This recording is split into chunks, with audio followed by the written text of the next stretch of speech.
Conversations about mental health are happening everywhere. More people are saying they're affected by mental health difficulties. Many of them are young and they want more help. So amongst 17 to 19-year-olds, the mental health survey, so the government currently thinks that 1 in 4 17 to 19-year-olds have a probable mental health condition. You know, this isn't like some woke generation deciding it's depressed. This is GPs that are saying this generation needs more help than we're giving them, certainly. More help, but what kind? For some, it's antidepressants. Use has been rising year on year, and it's become a big part of the conversation online. Hello, you're listening to BBC Radio 1 with me, Katie Thistleton. Katie's a Radio 1 DJ who uses her platform to chat about her own experiences. 1 in 7 people in the UK take an antidepressant, and until recently, Katie was one. I've always been really pro-antidepressants, and I feel like that's the way on social media now. I've posted a picture of my antidepressants, all the comments were people saying, great, yeah, I'm going to be on them for life, they're great. And that's always been my outlook. And now I don't know how I feel about them. I don't know whether it was a good thing me going on them or not. Katie's decided to try life without pills for a bit, but her body's having a big reaction. I was curious, I suppose, about whether I needed them anymore. I've been hosting a radio show about mental health for years, so I'm like, surely you don't need this crutch, you know? So I thought, well, you know what, try and come off them, see if you can do it. So I tapered off for about 3 months. I had a lot of physical side effects. I was dizzy a lot, had a lot of headaches. I can cope with all that, fine. What I couldn't cope with was the mental side effects, and I suppose my resilience just went, you know. Were you warned about any of this by the GP when you started? No.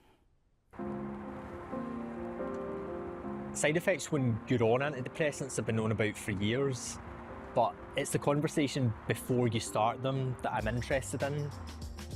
When you go to your GP and you've decided to go on antidepressants, do you get all the information that you really need to know? There are people for whom they're life-saving medication. But the other side is a 10-minute consultation with someone you've never met before, with the pressure of someone who's seeing 30 people a day. Do good decisions about long-term medication happen in that environment? I think not. Medicating 1 in 7 people, what does that say about our society?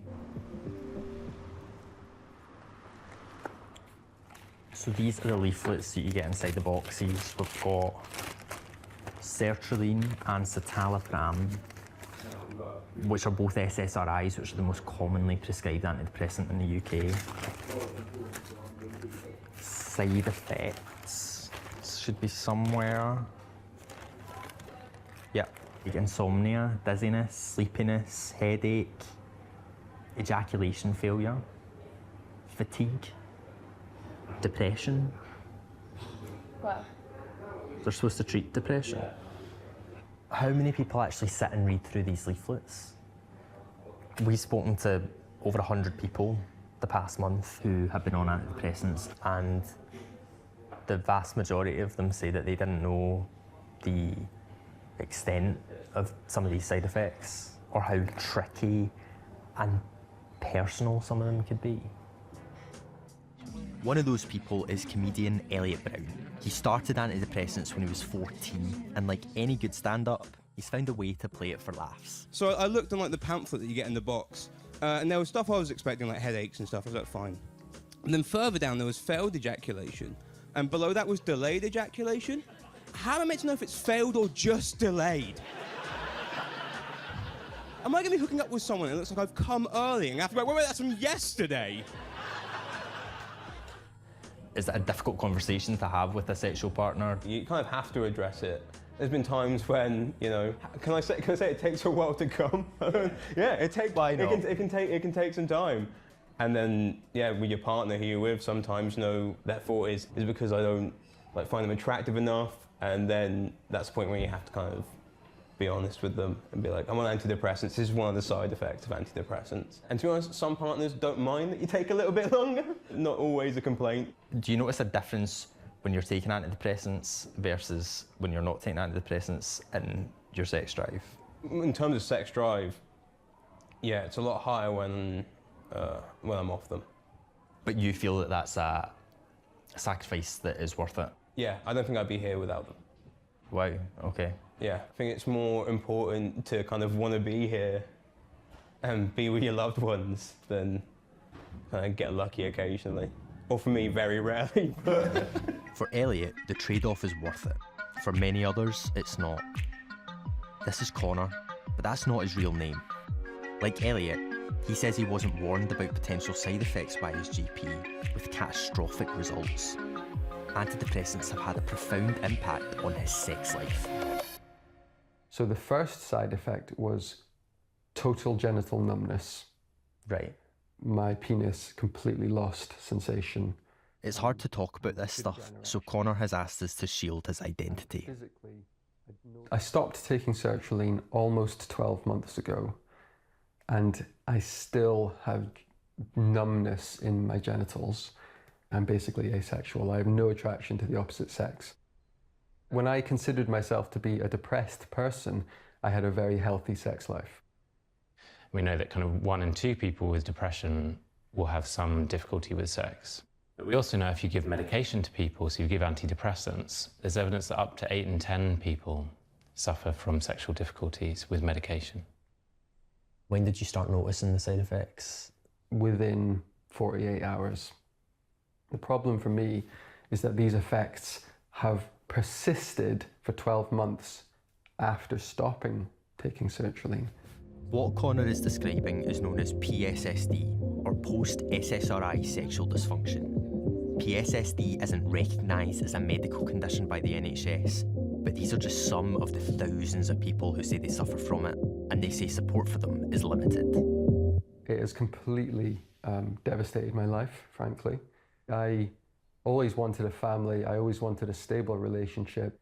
I used to be a very energetic, outgoing person. All of my ambitions have just kind of withered. So antidepressants have completely turned my life around for the worse. And I just live day to day now. Post-SSRI sexual dysfunction, generally speaking, if you have it, will last months. More often than not, will last years. And for a proportion of people who go on it, may last decades. Dr. David Healy has been sounding the alarm about this and other potential negative effects of antidepressants for decades. The risk on the drug is 9 or 10 times greater than the risk on sugar pill. In particular, he's concerned about prescribing these to under 18-year-olds. Should kids whose brains are still developing really be given them at all? They'll interfere with your growth. They'll interfere with your sexual development at a key point when you're going through puberty and things like this. And we really don't know the consequences of doing that.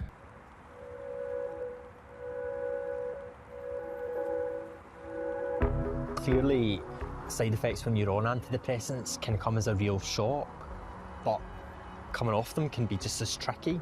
Like Katie Thistleton, she says she wasn't warned about how your body can become dependent on these drugs. I was lightweight last night thinking, can I do this? Do I need them? I was happier on them, this is the thing. Yeah. And I also think if I go on them now, I'll never come off them. I know that 100%. I cannot go through this withdrawal again. As we were editing this film, I checked in with Katie to see how she was getting on. She sent me this. So as of 2 days ago, I'm back on the citalopram. I did nearly 4 months off it. I tried so hard, but I just couldn't cope anymore with the panic attacks at night. I literally didn't have a good night's sleep for 4 months. So I'm going back on a small dose. Not looking forward to the side effects.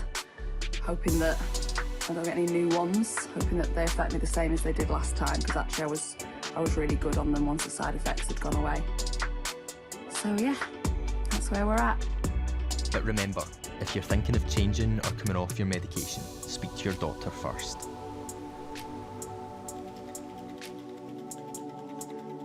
Before we go, there's just one more person I want you to meet. She's been here all along, actually. This is my producer, Rachel.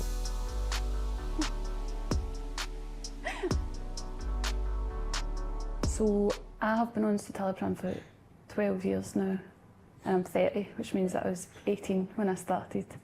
Because I've been on the medication so long, it's not something that's constantly on my mind. It's just part of my daily routine, like everything else, eating and sleeping and popping a pill before I go to bed. But making this film, it just got me thinking, I guess. I ended up on the phone to my mum last night, and I was just talking about all the listed side effects. You know, I've always considered myself to be super forgetful and quite absent-minded sometimes, and that annoys me about myself. But now I'm asking myself, is that part of me, or is it a side effect to a medication that I've been taking for a really long period of time? And I don't know the answer to that, which is quite a scary thing. But I'm now in a place where I think I want to find out what lies beneath the citalopram, and I don't know what that's going to be. It might be terrible. Maybe I'll be an absolute anxious wreck, or maybe I'll find this new version of myself that I pure love. So I'm quite looking forward to finding it. If you're a doctor under pressure without enough time to see all your patients, and you're face to face with a young person who's clearly in distress, of course you want to help them. And maybe that means prescribing something. But we're told that in many cases people aren't being warned about the side effects that come with taking the drugs. So if you don't have all of that information, how can you make the right decision for you? And taking pills have become such a normal part of so many of our routines without us really knowing what effect they're going to have on us. They could save your life. They might change it forever.